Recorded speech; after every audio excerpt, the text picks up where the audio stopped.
It should never be tempting to make a video doing compare and contrast between a low-class, first-level villain in a long-running Shonen Jump series and the President of the United States of America.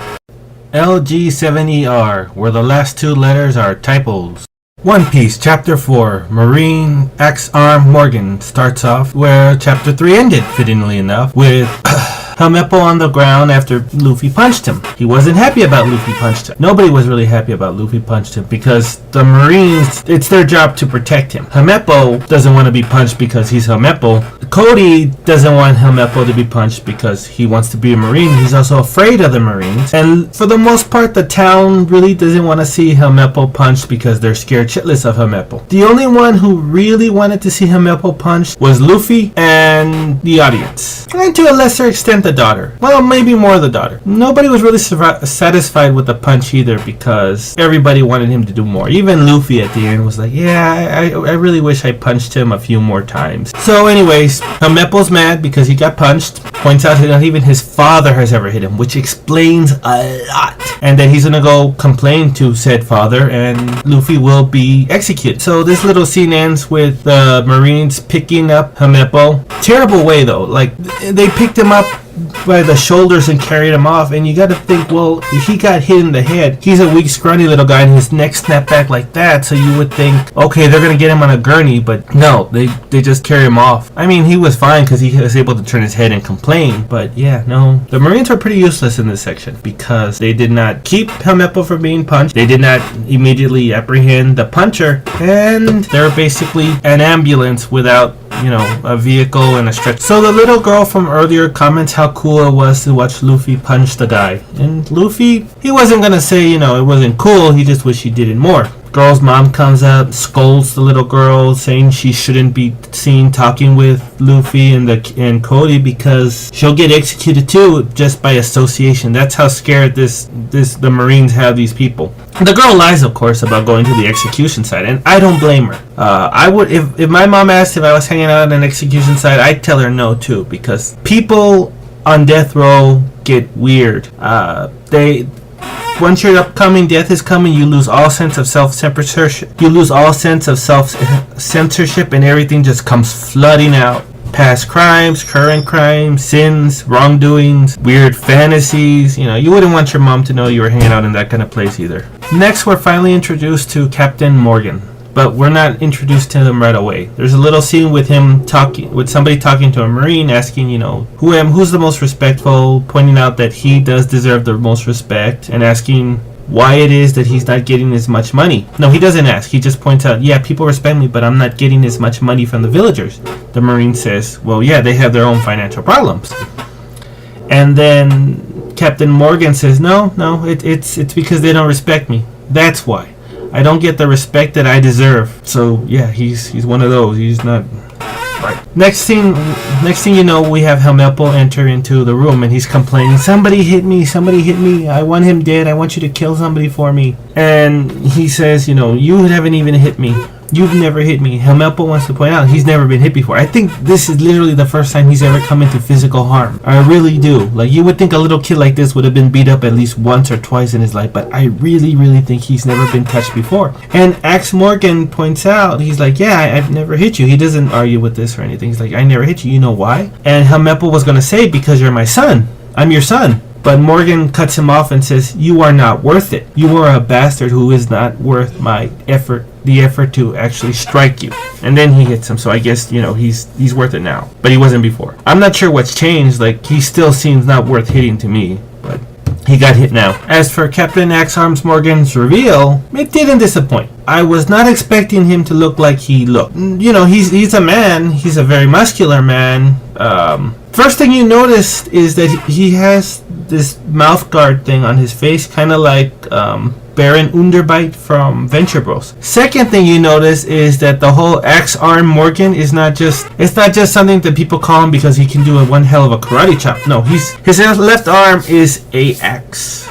And it's got, like, it's weird though because his elbow goes out like this. I don't know if there's a point to that yet, but he has an axe for an arm. That's not just something that, oh, you know, he has this mean swing or he can cut people's head off with a slice of his hand. No, he has a literal weapon for a hand. Luffy returns to talk to Zoro, informing him that he has decided that Zoro will become a member of his crew.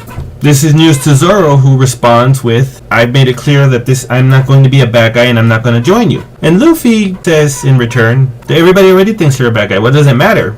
Zoro's never done anything that he's been ashamed of in the past, and he won't start now. So, but again, Luffy doesn't care. He's already decided. He just kind of like shrugs it off and points out Zoro doesn't have a say in the matter. He's going to join his crew once Luffy frees him.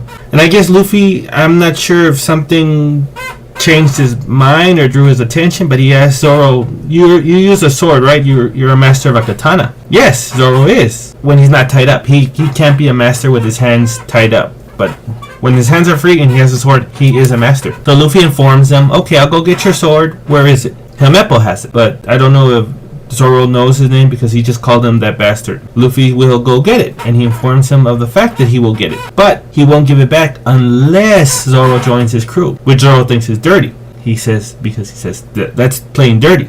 But I don't know how much it really bothers him. I mean, playing dirty bothers him. I mean, I'm pretty sure he does not want to be blackmailed, but he's not exactly the most fair guy we've seen, because he's eaten when he said he'll go a month without eating, and he's even tried to get Luffy and other people to untie him so he can be free. So he'll cheat. He's not above cheating. I guess he just doesn't like being blackmailed. Back with Captain Morgan and his son, who's on the floor after being smacked, Morgan asks, "I heard there was another intruder at the execution site." Helmeppo doesn't lie. He's like, "Yeah, there was. I took care of it." And Morgan's like, "You had her executed." Even Helmeppo was like, "What? No, she's a little girl. She doesn't even know what she did. She has no understanding." Not an excuse. If you don't follow Morgan's rules, you are against him. So he tells a Marine, "I want you to go and execute that child." And the Marine, he's a captain, he says, "No, I'm no." You know, Morgan tries telling him a few times, and the captain's like, "No." So the lieutenant slashes him down, calls him a traitor. You know, captain dies. Helmeppo was even freaked out, like, "You didn't have to do that." And Morgan says, "I am the highest ranked person here. I'm in charge. I am the best person here. Do I make mistakes?" And all the Marines are like, "No, sir, because that axe is not just for show. It's a weapon with a purpose. This is good because as far as a show would go, that axe would be boring. It looked cool once, but there's no plot. You couldn't get into it." So Morgan says, "I'm the best, most powerful person here. In fact, to honor this point, I built this huge statue, and it's a huge multi-story sized, like 2 or 3 stories at least, statue. And I'm raising it today. It's finally completed, and this will show my power. And this way people will not be able to... There's no way you're going to get away from the fact that he is the most powerful and important person on this island." So while this is going on, Luffy is looking for Helmeppo when he's at the base, but he can't even find any Marines, much less the Marine lieutenant's son. So he notices, okay, I think something's going up on top. So he throws his arm up. It stretches all the way up, and it latches on like a grappling hook, and then this is when we get to see the gum rocket, or the rubber rocket, and he shoots up. And so we flash back to on top, somebody dings the hand of the statue, and Morgan's pissed, and he's looking at the Marine, and you think, okay, he's gonna kill him. And the Marine didn't even try to lie or say anything about it. He's like, "I'm sorry, I was careless, I will fix it, I will repair it right now." And the next thing you see is Luffy shoot up, and everybody's freaking out. They're like, "What the hell is that? Was that a bird?" Yeah, birds shoot straight up. They can rocket upwards. And Luffy realizes he's going too fast, because he sails up to the roof, which was the point, and then he keeps on going. Luckily, there's a statue, so he grabs the statue and he pulls it with him, and the statue is able to slow him down, but the men who are pulling up the statue aren't able to stop it, so it smashes into the ground. Everyone's in shock. Lieutenant Morgan, I keep wanting to call him Captain Morgan because of the alcohol. Lieutenant Morgan is crying. The Marines are freaking out. Helmeppo's yelling that's the guy who hits him, that's the one I told you he was a bad guy. And then Luffy's like, "Oh, there you are." Well, he apologized first because I'm pretty sure he wouldn't have apologized if he understood what was going on, but because he just recklessly destroyed something, he's like, "Oh, sorry."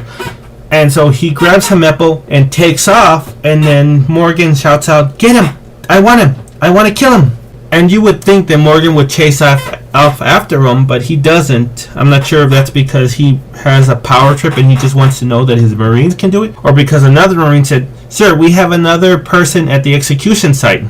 And Morgan is pissed about that, so he says, "I want them dead. Execute them, get rid of them." We see that it's Zoro and Cody talking, and Zoro is like, "Wait, so Luffy did go to the base?" "Yeah, he's hot-headed." Zoro points out to Cody, "If you help me, you're going to get executed." And Cody says, I like what Cody says, "You shouldn't be in prison in the first place. I'm going to let you go, and I'm going to be a real Marine, just like Luffy's going to be a real pirate." He also points out he hates Marines like that. There is nothing, or it's pretty hard for Cody to hate anything as much as he hates people who are Marines that abuse their power or aren't true to the ideals. And so as he's untying Zoro, he gets shot. They don't show where he shot, but the way I see it is because due to the fact that there's his head's still there, like it doesn't blow off, and the fact that you don't see a gaping hole in his chest where his heart should have been, I'm pretty sure he survived. Well, that and the fact that you do see him later on in the series. He's not. And in the chapter we have Luffy running with Helmeppo, telling him, "I need to know where the sword is. I'm looking for Zoro's sword." And Helmeppo says, "I will tell you. I have no problem telling you." His face says just how happy he would be to tell Luffy where the sword is, and he says, "Just let me down. Let me down. Put me down." I don't blame Helmeppo. It really, really worries me how much I don't blame or disagree with Helmeppo. Because if somebody was strong enough to pick me up and outrun other men with ease, and I knew and I could get him what he wants, and he would leave me alone, fine. You know what? Great. Put me down. I'll draw you a map. I'll lead you by the hand. Just you win. You win. And so yeah, that was chapter 4 of One Piece. Look forward to chapter 5 tomorrow. Thanks for watching. Don't forget to like, share, and subscribe.